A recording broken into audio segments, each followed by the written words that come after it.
Did you know that Pentecostalism is just about 100 years old, give or take? Uh, and Pentecostalism is everywhere. Like everywhere you go, you see Pentecostal churches, you meet Pentecostals. Some estimates put them between 400 million and 600 million.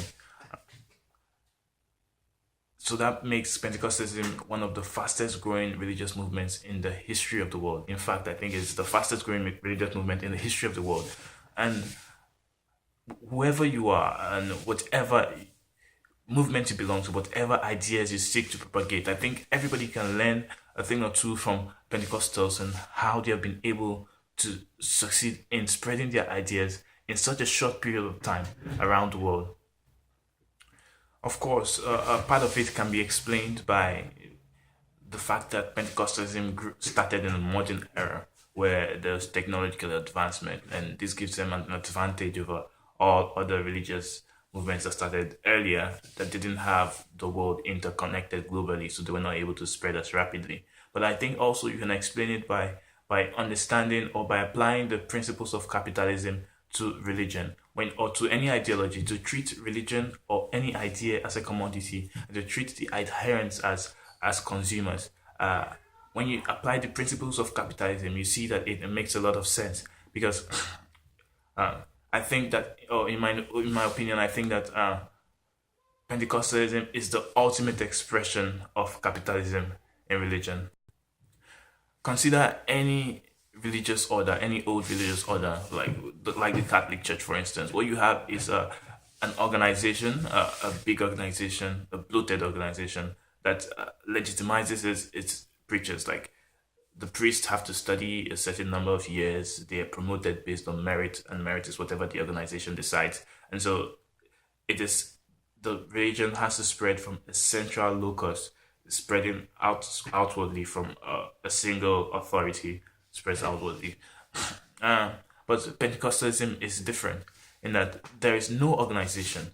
Everybody is equal. Everybody can start a church. Everybody can do whatever they want. And what you have is that yes, some people go to theological schools to study. Some people don't. Whatever you do, it doesn't matter your degree. It doesn't matter your certificate. What matters is your ability to draw a crowd. What matters is your ability to have an impact on people's lives. And so because of that, it is a free market, a brutal free market competition in Pentecostalism. Uh, it is not merit. There's no such thing as merit. Merit is your ability to draw the crowd. And I think that this is what makes them different. And when you look at the effects, you find that when you consider the competition in Pentecostalism, like you consider competition in any other industry, you see the very same effect. So you see specialization. The Pentecostal message begins to be packaged differently by different individuals. So like it's not simply one message; it's different permutations of the same message.